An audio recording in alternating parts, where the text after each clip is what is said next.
사도행전 32번째 유연함을 갖춘 베드로라고 하는 제목으로 말씀을 나누겠습니다. 사도행전 10장과 11장은 세계 복음화에 대한 하나님의 비전이 공식적으로 처음 이루어지는 장면입니다. 그동안 복음은 예루살렘, 유대, 사마리아라고 하는 바운더리 안에 어떤 의미에서는 갇혀 있었던 것이죠. 그런데 고넬료라고 하는 이방인 로마의 백부장에게 그의 가정에 베드로를 통해서 복음이 증거되고 세례를 받는 역사, 성령을 경험하는 역사가 이루어지면서 복음은 세계 만방으로 뻗어갈 수 있는 것이구나. 하나님은 유대인, 이스라엘의 하나님만이 아니라 모든 열방의 하나님이시고 예수 그리스도의 십자가와 부활은 이스라엘만을 위한 것이 아니라 모든 열방의 하나님을 경외하는 자들을 위해서 십자가와 부활의 역사를 허락하신 것이구나. 그렇게 믿게 된 줄로 믿습니다. 너무나 중요하죠. 그래서 여러분, 사도행전이 28장인데 베드로가 고넬료를 만나서 대화하고 나누었던 그 장면을 2장씩이나, 짧게도 아니에요, 아주 길게 기록을 하고 있단 말이죠. 그만큼 교회사의 역사 가운데 상당히 중요한 전환점이 되어지는 그러한 장면이 10장, 11장이라는 거죠. 자, 그러한 놀라운 은혜를 경험하고 나서 오늘 본문은 베드로가 예루살렘에 돌아옵니다. 그리고 이런저런 일이 있었다고 이제 예루살렘 교회 지도자들에게 이제 보고를 하는 것이죠. 성도들 앞에. 그랬는데 예상치 못한 일이 벌어져요. 그럼 뭐냐면 오늘 말씀 가만히 보시면 2절과 3절에 베드로가 예루살렘에 올라갔을 때에 할례자들이 비난하여 이르되 내가 무할례자의 집에 들어가 함께 먹었다 하니, 지금 할례자들이 누구를 비난한다고요? 베드로를 비난하는 거예요. 여러분, 비난이라고 하는 단어의 뜻이 심하게 정죄하고 꾸짖다, 이런 거예요. 여러분, 이 할례파 유대인들, 이 사람들은 예수님을 믿지 않는 사람들이냐? 그렇지 않습니다. 사도행전 6장 7절, 15장 5절에 이런 말씀이 있어요. 하나님의 말씀이 점점 왕성하여 예루살렘에 있는 제자의 수가 더 심히 많아지고 허다한 제사장의 무리도 이 도에 복종하니라. 누가 복종했다고요? 제사장의 무리. 뿐만 아니라 15장 5절 바리새파 중에 어떤 믿는 사람들이 일어나 말하되, 바리새파인데, 바리새인인데 그 가운데 예수 그리스도의 십자가와 부활을 전해 듣고 믿는 사람들이 있다는 거예요. 그 사람들이 일어나서 이야기를 하는 거죠. 근데 뭐라고 이야기하냐면 이방인에게 할례를 행하고 모세의 율법을 지키라 명하는 것이 마땅하다 하니라, 이렇게 이야기하는 거예요. 뭘 행해야 된다고요? 예수 믿어도 할례, 남자의 생식기의 표피를 자르는 그 행위를 해야 된다는 거예요. 왜? 이스라엘의 믿음의 조상 아브라함 때부터 하나님이 당신의 자녀들에게는 그러한 행위를 해야만 당신의 자녀라고 인치시고 약속을 했기 때문에 반드시 그렇게 해야 된다는 거죠. 누구도, 이방인들도 그러한 행위를 해야 된다는 거예요. 자, 그런데 베드로의 보고를 가만히 들어보니까 그런 행위를 했다는 이야기가 없어요. 그런 행위가 했다는 이야기가 없어요. 그리고 그들은 제사장의 무리예요. 말씀을 어겼다는 거예요.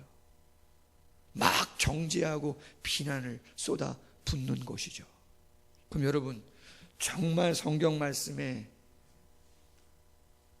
반드시 지켜야 되는 그 말씀을 베드로가 어긴 것인가? 구약율법에 정말 잘못된 그러한 말씀이, 바른 말씀이 있음에도 불구하고 잘못된 그런 행위를 한 것인가? 그렇지 않아요. 여러분, 구약에는요, 이방인에 대해서 그들이 섬기는 우상을 섬기지 말라는 말씀은 있어요. 이방인과 결혼하면 안 된다, 통혼하면 안 된다. 왜? 그들이 섬기는 우상을 섬길 가능성이 너무나 많기 때문에 그렇게 결혼하면 안 된다, 그런 말씀은 있어요. 그러나 성경 어디에도 그들과 교제를 하지 말라든지 밥을 먹지 말라든지 인사를 하지 말라든지 그러한 말씀은 없는 것이에요. 그럼 왜 할레파 유대인들, 제사장의 무리였던 바리새인들, 그들이 복음을 믿고 예수를 믿음에도 불구하고 왜 베드로를 비난하는가? 그것은 이유가 있죠. 구약시대의 나라가 멸망했습니다. 바벨론의 포로로 갔다가 70년 만에 귀환했습니다. 생각하는 거죠. 하나님의 성민이고 성전이 있고 다윗의 왕권을 가지고 올 메시아가 우리 민족을 통해서 올 것이라고 예언되어 있는데 이러한 수모를 왜 겪었냐. 우리가 말씀을 계속 선지자들의 글들을 쫙 보니까 하나님의 말씀을 제대로 안 지켰다는 거예요. 말씀을, 율법을 제대로 안 지켰다는 거예요. 맞다, 우리가 말씀을 제대로 안 지켰다. 앞으로 말씀을 잘 지키자. 좋은 생각이에요? 좋지 않은 생각이에요? 좋은 생각. 근데 여러분, 과유불급이죠. 왜요? 너무 지나쳤어요. 잘 지키는 건 좋은데 하나님의 말씀에 안식일을 기억하여 거룩히 지키라 라고 하는 말씀 잘 지키자. 그래, 안식일에 잘 예배 중심으로 교제하면서 하나님을 영화롭게 하자. 이 정도면 좋겠는데 너무 세세하게 규칙들을 정해놓은 거예요. 그런 것들을 미슈나 장로들의 유전 전통이라고 하죠. 613가지. 미슈나에는 36페이지 243개의 문단으로 구성되어 있는 본문 중에 안식일과 관련돼서 39가지의 금지되는 일들이 있는데 대충 이런 거예요.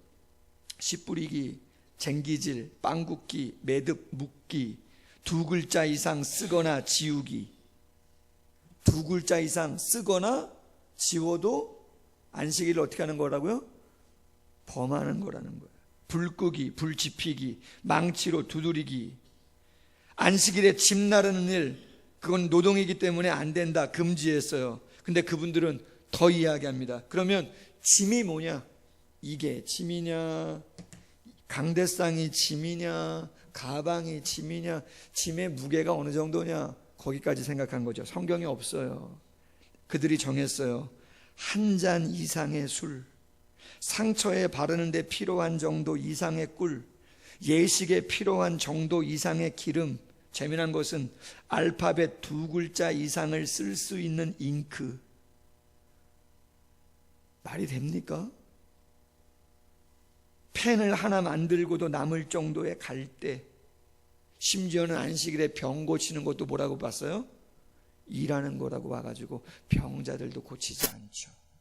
이런 이야기들은 복음서에 아주 많이 나오는 예들인 것이죠.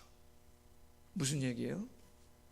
말씀을 잘 지키려고는 했는데 과유불급이고 지나쳤고, 근데 그것이 오랜 시간 흘러오면서 바리새인들은 BC 2세기 경조에 시작됐습니다. 바리새파가 200년, 300년이라는 시간이 흐르면서 더 세밀하게 그들이 기득권을 가지고 그 율법과 전통을 가지고 이스라엘 사회를 통제해 가다 보니까 옳고 그른 게 더욱더 많아지게 되었고 더욱더 부자연스럽게 되었고, 그것이 기득권이 되고 전통이 되고 관습이 되면서 이스라엘 사회는 너무나 힘들어지게 된 것이죠.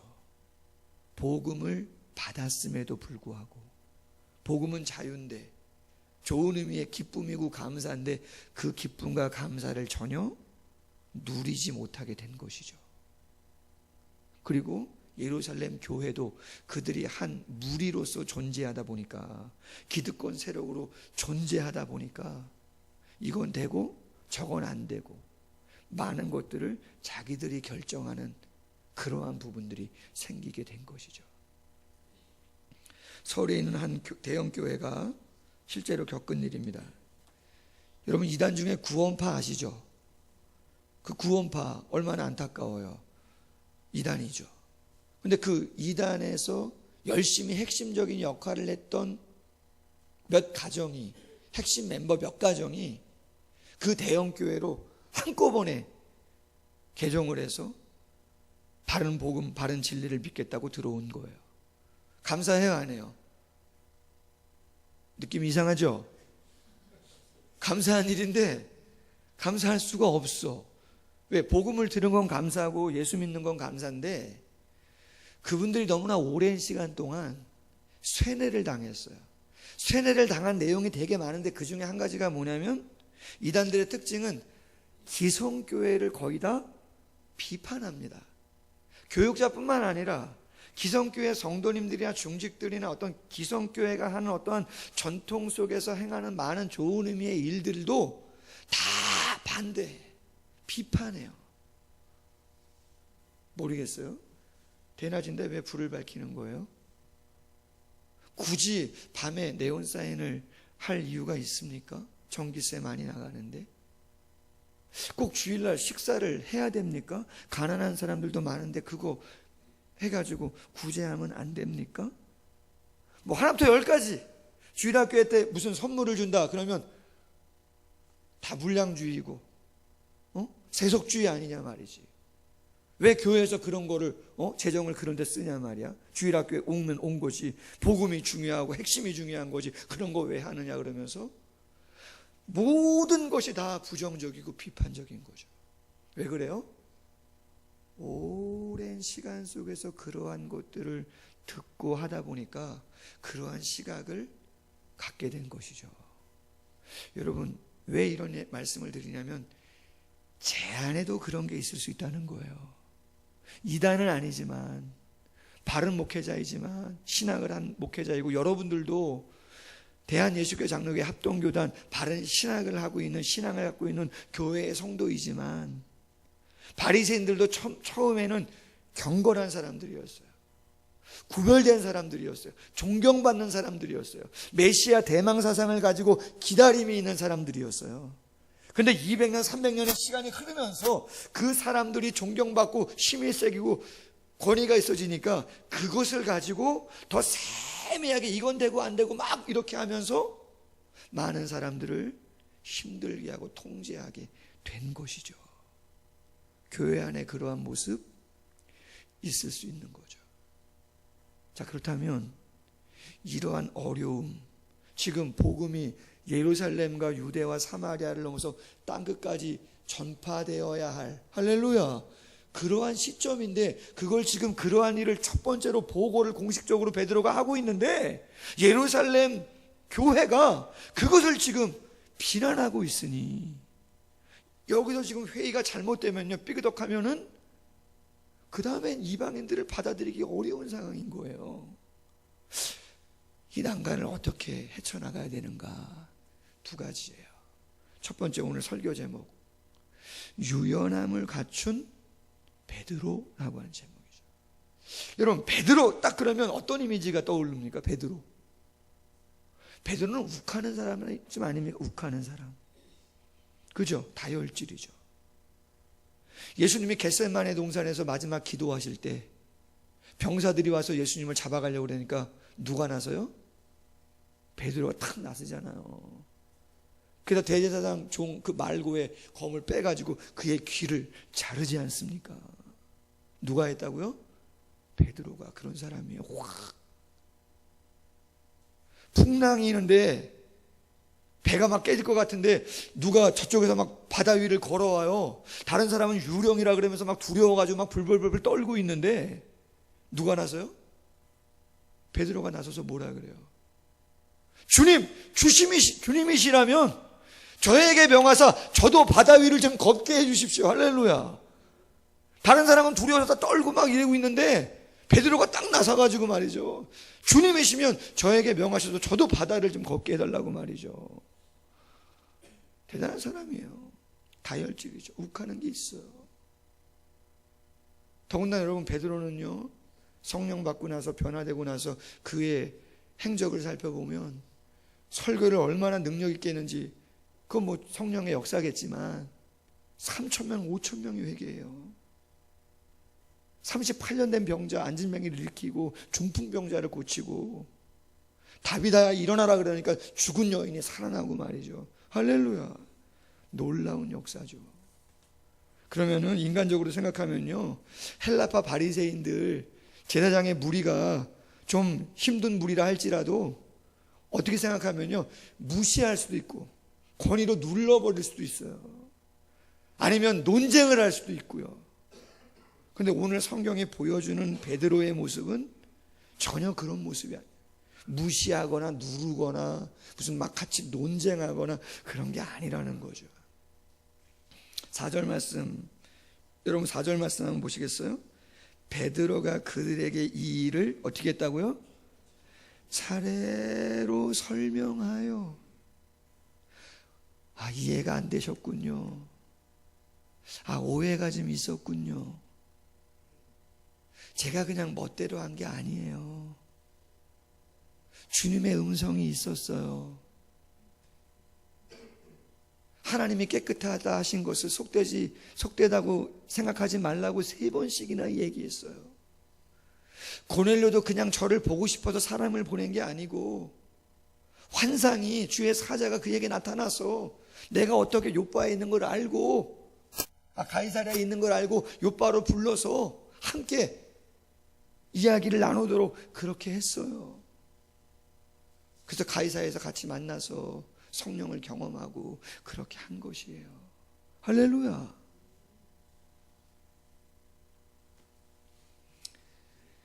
우리는 상대방의 잘못이나 내가 해오던 것과 조금 다르거나 생각이 다르면요, 선을 긋죠. 아예 그냥 여기까지다 딱.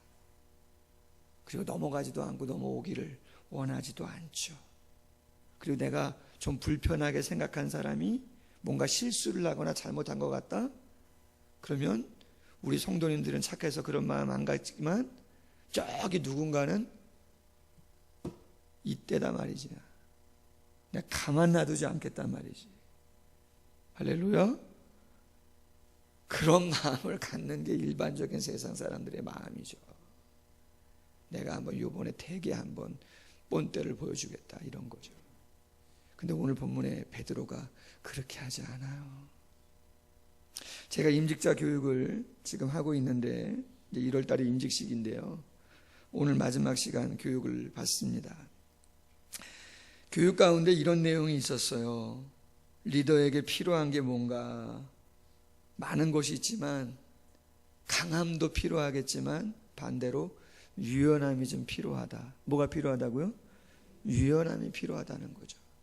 예수천당 불신지옥 그 피켓을 딱 들고 앞뒤로 쓰고 말이죠, 막 메가폰 잡고 막 서울역에서 전철에서, 와 대단하다, 이야, 저거 진짜 보통 아니면 저렇게 할 수 없는데, 그런 생각도 들지만 한편으로는 어때요? 너무 강해 보이지 않으세요? 부드러움이나 유연함을 느끼기는 쉽지가 않아요. 어떤 분 찬송가 불러야 됩니까? 복음성가 불러야 됩니까? 어떤 분이 물어보니까 찬송을 좋아하는 분이 이렇게 얘기했어요. 당연히 찬송 불러야죠. 근데 이분은 찬송을 어느 정도 좋아하시냐면 장례식에 가는 버스 안에서도 찬송을 인도하는 분이에요. 찬송을 너무 좋아해서. 그래서 이렇게 말합니다. 천국 가셨는데 뭐 어떻습니까? 우리 찬송합시다. 천국 가셨잖아, 찬송합시다. 그러면서 찬송을 뭘 불러요? 은혜가 풍성한 하나님은 내가 매일 기쁘게 순례길, 이런 걸 부른단 말이야. 말씀하시는 말씀의 내용은 맞겠죠. 이미 천국 갔지요. 은혜가 풍성한 하나님이시죠. 내가 매일 기쁘게 살아야죠. 그러나 뭐가 없어요? 유연함이 없는 거죠. 유연함이.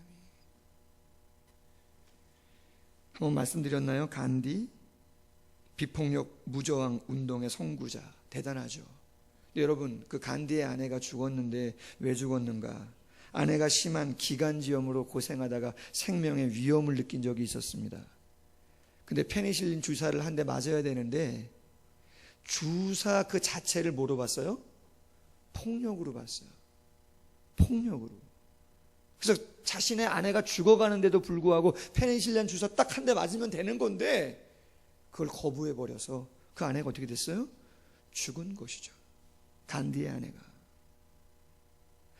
대단한 신념이고 대단하게 강직한 것 같지만 유연하지 않은 것이죠. 교회 안에도 우리의 삶에도 그렇죠. 중고등부 설교를 했어요. 이 부분을 이야기했어요. 방학 때 아이들이 아르바이트를 할 수 있어요. 귀가 시간을 물어봤어요. 어느 집은 밥 먹을 때 꼭 들어가야 돼, 저녁 때. 어떤 가정은 9시, 저희 집은 10시, 어떤 집은 없대요. 통금 시간에 없대는 거 중고등부 학생인데 없는 집도 있어. 없대요. 그래? 어떻게 정했을까 그 통금 시간을? 그냥 딱 정해서 끝났을까? 아니면 이해하고 설득하고 같이 무엇인가 접점을 찾고 유연하게 같이 이야기를 했을까? 다 제 이야기죠. 할렐루야. 다 제 이야기인 것이죠. 오랜 시간 속에서 제가 경험하고 확신한 부분, 우리 자녀들에게 틀리지 않을 수도 있겠지만 어떻게 이야기를 해야 되겠는가? 놀라운 베드로의 모습에서 교훈을 얻을 수 있길 소원합니다. 두 번째, 이 난간을 어떻게 해결했는가? 최고의 권위는 말씀이다 라고 하는 거예요. 베드로는 개인 생각을 갖고 어떠한 개인의 경험과 기준을 갖고 이 난관을 뚫고 나아가지 않습니다. 그는 5절과 13절의 말씀을 볼 때 그 모든 것은 하나님의 계시와 하나님의 주신 환상과 하나님의 사자의 음성을 통해서 베드로 자신도 순종한 것이고 고넬료도 순종한 것이라고 그렇게 이야기를 하고 있는 것이에요. 요바에서 기도하는데 하늘에서 주님의 음성의 소리가 들렸다는 거죠. 그 환상을 보았다는 거죠. 내가 깨끗하다 한 것을 속되다 하지 말라 3번씩이나 하나님의 음성이 있었다는 거예요. 고넬료도 기도하는 중에 사자가 요바에 있는 베드로를 청하라고 그렇게 사람을 보냈다는 것이죠. 그래서 그 만남이 이루어진 것이라는 것이죠. 그리고 성령이 임할 때 베드로가 깨달아요. 뭐를요? 사도행전 1장 5절 예수님이 감람산에서 승천하시면서 이러한 말씀을 하셨어요. 요한은 물로 세례를 주거니와 때가 이르면 너희 모두는 뭐로 세례를 받으리라? 성령으로 세례를 받으리라. 할렐루야. 그때가 올 것이다 라고 하는 예수님의 메시지가 말씀이 생각난 거예요. 왜? 고넬료의 가정에 가서 복음을 전했더니 성령이 임하는데 다 회개하면서 기쁨과 자유함을 누리는 모습을 봤더니 이것은 내 개인의 의지나 고넬료의 사모함만이 아니라 하나님의 말씀이 응하는 것이구나. 할렐루야. 그러면서 베드로가 말합니다. 17절 하반절에 내가 누구이기에 하나님을 능히 막겠느냐? 내가 누구이기에 하나님을 막을 수가 있겠느냐? 할렐루야. 그제서야 제일 마지막 절 18절에 제사장의 무리 바리새파 할례파 그리스도인들이 뭐라고 말합니까? 그들이 이 말을 듣고 잠잠하여 하나님께 영광을 돌려 이르되 그러면 하나님께서 이방인에게도 생명 얻는 회개를 주신 것이구나. 할렐루야. 다 수긍하는 것이. 그렇군요.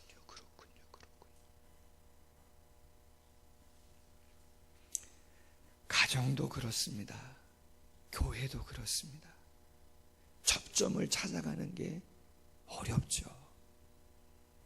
줄다리기를 하죠. 자녀들과도 하고 성도님들과도 하고 성도님들끼리도 하고. 기준은 말씀인 줄로 믿습니다. 시편 기자가 말합니다. 주의 말씀은 내 발의 등이요 내 길에 빛이니라. 다윗이 고백합니다. 시편 19편 11절 주의 종이 이것으로 경고를 받고 이것을 지킴으로 상이 크니이다. 할렐루야. 계시록 1장 3절 이 예언의 말씀을 읽는 자와 듣는 자와 그 가운데 기록된 것을 지키는 자가 복이 있다. 때가 가까움이라. 할렐루야. 성탄절이 내일 모레입니다. 가브리엘 천사가 마리아를 찾아갑니다.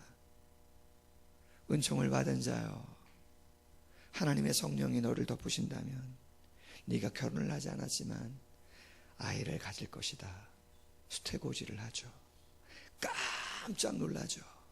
깜짝 놀라죠. 가브리엘 천사가 말합니다. 누가복음 1장 37절 이하. 대저 하나님의 모든 말씀은 능하지 못하심이 없느니라. 능하지 못하심이 없느니라. 할렐루야. 그랬더니 마리아가 말합니다. 주의 여종이오니 말씀대로 내게 이루어지이다. 아멘. 주의 여종이오니 말씀이시라면 제가 그걸 순종하겠다는 것이죠. 당시 유대사회에 결혼도 하지 않고 약혼도 하지 않은 여인이 아이를 가지면 어떻게 되는 거예요? 돌에 맞아 죽는 것이에요. 배불러 올 것인데, 소문날 것인데, 어떤 일이 벌어질지 뻔히 알고 있는데 주님의 말씀이오니 이루어지길 원한다고 순종하겠다고 이야기하고 있는 줄로 믿습니다. 한 가지 이야기하고 마칠게요. 제가 요 한 두어 달 매주 모이는 건 아니고 한 달에 한두 번 모이는데 내년에 사역을 위해서 그 독서 모임을 제가 참석하고 있어요.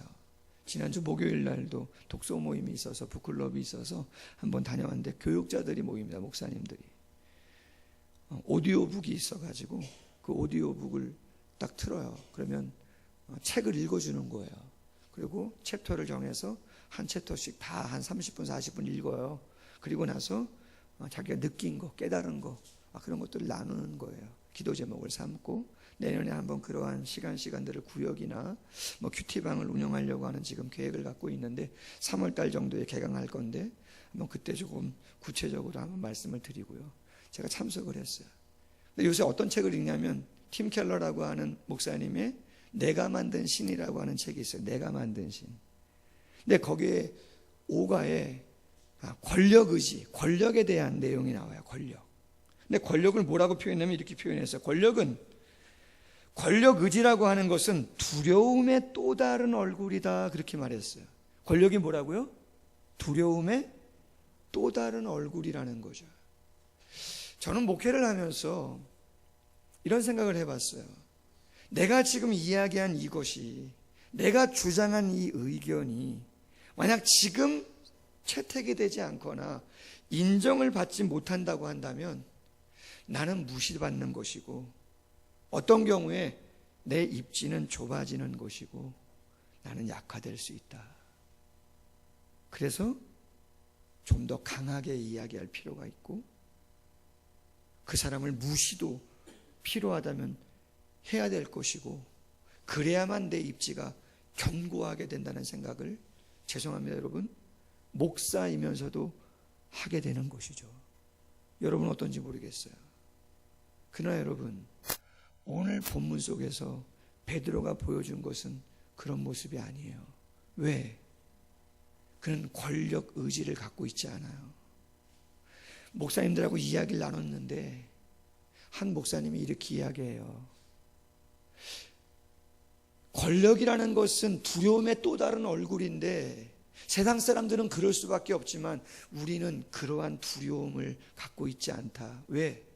당신 안에는, 따라해 보세요, 진리가 있기 때문이다. 진리가 있기 때문이다. 자유하다는 것이요. 할렐루야. 여유가 있다는 것이죠. 얼마든지 유연할 수 있다는 것이에요. 조바심 가질 필요가 없다는 것이죠. 진리 문제이라면 목숨 걸고 생명 걸어야 되겠지만 얼마든지 유연한 마음을 가지고 바꿔갈 수 있고 수용할 수 있다면 얼마든지 그렇게 할 수 있다는 것이죠. 할렐루야. 목사가 의견했는데 장로님이나 권사님이나 집사님이 더 의견이 좋으면 얼마든지 할 수 있는 것이죠. 할렐루야. 부모님이 얘기하셨지만 요즘 자녀들이 얼마나 명석합니까? 요새 뭐 대입제도라든가 학원이 어디가 좋은지, 어떻게 가르치는지 못 가르치는지. 저도 우리 아들 학원 보내는데 뭐 제가 직접 간 건 아니지만 사모가 2군데 3군데 같이 다녔는데요, 소모는 누가 더 잘 알겠어요? 애들이 훨씬 더 잘 알더라고요. 어느 학원의 수학 선생님 누구고, 어느 학원의 영어 선생님 누구고. 할렐루야. 말씀을 맺습니다. 공동체 안에 비난이나 어려움, 위기 오는 것이죠. 어떻게 해결하나? 베드로의 성향은 그렇지 않음에도 성령 속에서 온유함을 갖춰서 그들을 품죠. 하나하나 잘 설명하죠. 이해될 때까지, 오해를 풀 때까지 기다려주죠. 할렐루야. 참 쉬운 일은 아니죠. 그러나 기준은 뭐예요? 그렇죠. 기준은 말씀이에요. 계집종이오니 주의 여종이오니 말씀대로 이루어지리이다. 놀라운 역사가 일어난 줄로 믿습니다. 그와 같은 모습이 우리의 삶 가운데 경험되기를 주님의 이름으로 소원합니다.